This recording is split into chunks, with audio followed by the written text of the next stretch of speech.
اعوذ باللہ من الشیطان اللعین الرجیم بسم اللہ الرحمن الرحیم وصلی اللہ علی محمد وآل بیتہ الطیبین الطاہرین المعصومین۔ بارگاہ امیر المومنین صلوات اللہ وسلامہ علیہ سرزمین نجف اشرف سے قرآنی سورتوں کے فضائل کا سلسلہ سورہ یاسین تک پہنچا ہے۔ انسانی عقل اس فضائل کو تصور نہیں کر سکتی کہ جو اللہ سبحانہ و تعالیٰ نے اس سورت کی تلاوت کے اوپر قرار دیا ہے۔ آئیے کس انداز میں جعفر صادق آل محمد نے ہمیں تشویق دلائی کہ ہم سورہ یاسین کی تلاوت کیا کریں۔ فرمایا ان لکل شیء قلبا، ہر چیز کا ایک دل ہوتا ہے، وقلب القرآن یاسین، اور قرآن کا دل سورہ یاسین ہے۔ فمن قرأ یاسین فی نہارہ قبل ان یمسی، شام ڈھلنے سے پہلے، سورج غروب ہونے سے پہلے جو بندہ دن کے وقت سورہ یاسین کی تلاوت کرتا ہے، کان فی نہارہ من المحفوظین والمرزوقین حتی یمسی، جب تک رات نہ ہو جائے یہ بندہ محفوظ بندوں میں سے شمار ہوگا اور ان بندوں میں سے شمار ہوگا کہ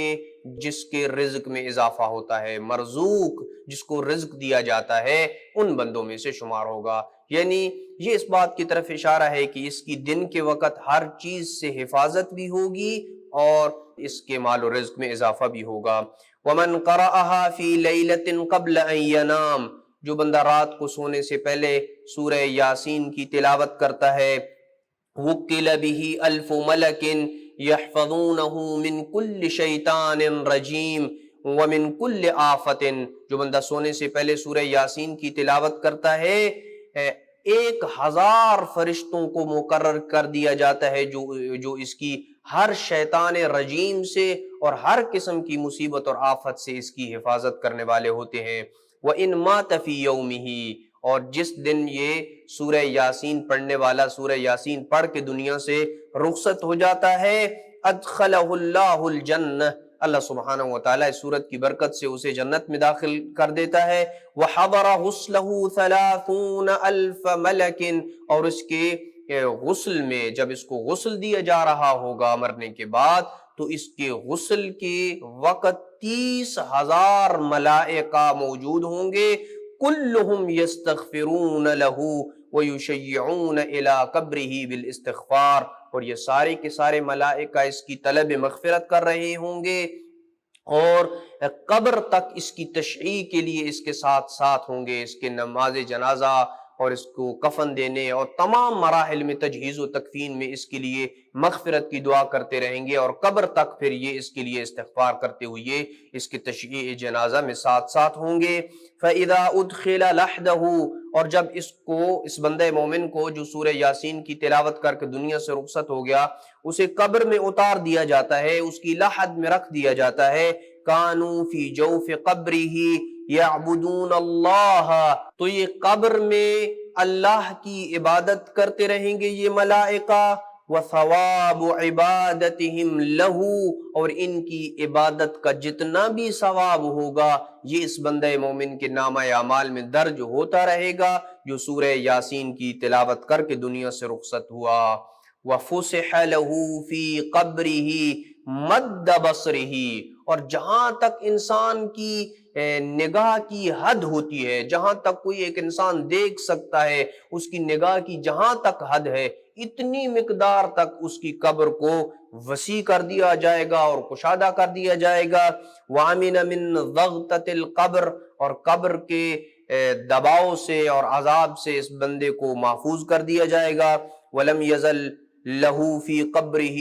نُورٌ سَاطِعٌ إِلَى عِنَانِ السَّمَاءِ، اور آسمان کی بلندیوں تک ایک نور اس کی قبر سے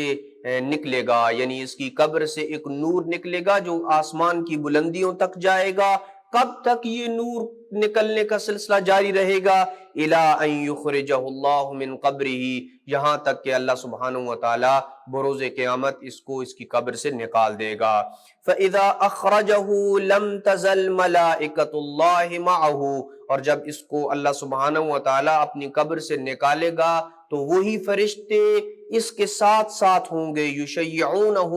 کہ جو اس کی تشییع کریں گے، وَيُحَدِّثُونَهُ، اس کے ساتھ ہم کلام ہوں گے، وَيَضْحَكُونَ فِي وَجْهِهِ، اور اس کے ساتھ ہنسیں گے، مسکرائیں گے، اور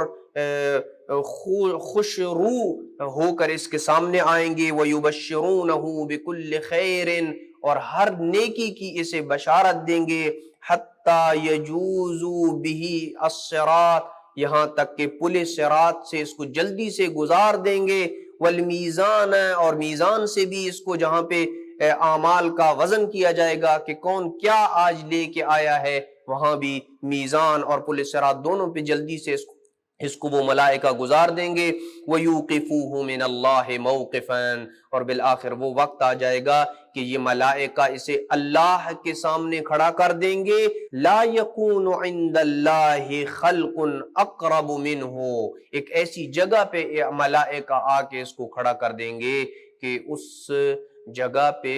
اللہ کے ہاں کوئی اور قریب اس سے زیادہ نہیں ہوگا۔ البتہ اس قرب سے مراد کوئی جسمانی قرب نہیں ہے کہ اللہ سبحانہ وتعالیٰ کا تو چونکہ کوئی جسم نہیں ہوتا، کیونکہ اللہ سبحانہ وتعالیٰ کا تو کوئی جسم نہیں ہوتا ہے، ایک معنوی قرب کی طرف اشارہ ہے کہ جہاں پہ کوئی اور نہیں ہوگا، الا ملائکۃ اللہ المقربون، سوائے اللہ کے مقرب فرشتے،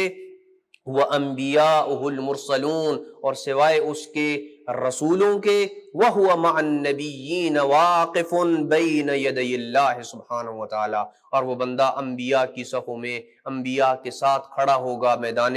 محشر میں، لا يحزن مع من يحزن، اور یہ بندہ اس دن جو غم زدہ ہونے والے ہوں گے ان کے ساتھ یہ بندہ غم زدہ نہیں ہوگا۔ اور پھر آواز قدرت آئے گی، اے میرے بندے تو شفاعت کر، اشفعک فی جمیع ما تشفع، جن جن کی آج تو شفاعت کرے گا میں تیری شفاعت کو ان کے حق میں قبول کروں گا، وسلنی عبدی اعطک جمیع ما تسأل، آج جو کچھ بھی تو مجھ سے مانگے گا میں اپنے وسیع خزانوں سے تجھے وہ عطا کروں گا۔ فیسأل، وہ بندہ مانگے گا، طلب کرے گا اللہ سے، وَيُعْطَى، اور اسے عطا کر دیا جائے گا، وَيَشْفَعُ فَيُشَفَّعُ، وہ شفاعت کرے گا اور اس کی شفاعت کو قبول کر دیا جائے گا۔ اور بڑا ہی پیارا جملہ امام صادق علیہ السلام نے فرمایا کہ فَيَقُولُ النَّاسُ بِعَجْمَعِهِمْ، میدان محشر میں جب اس بندے کا خصوصی اور پروٹوکول دیکھا جائے گا اور اسے اتنی زیادہ نعمتوں کے ساتھ نوازا جا رہا ہے، جب دیکھا جائے گا تو میدان محشر میں لوگ پکار کے کہیں گے سبحان اللہ، ما کان لہذا العبد خطیئۃ واحدہ، اس بندے کا تو کوئی ایک جرم بھی نہیں ہے، کوئی خطا ہی نہیں ہے اس بندے کی۔ وَيَكُونُ مِن رُفَقَاءِ محمد صلی اللہ علیہ وآلہ وسلم، اور ساری نعمتیں اور سارا پروٹوکول ایک طرف، لیکن یہ آخری نعمت اور پروٹوکول ایک طرف کہ وہ بندہ محمد و آل محمد کے رفقا اور ساتھیوں میں سے ہوگا۔ دعا ہے کہ اللہ ہمیں سورہ یاسین کو پڑھنے اور محمد و آل محمد کے رفقا میں سے قرار دے۔ وصلی اللہ علی محمد وآل بیتہ الطیبین الطاہرین المعصومین۔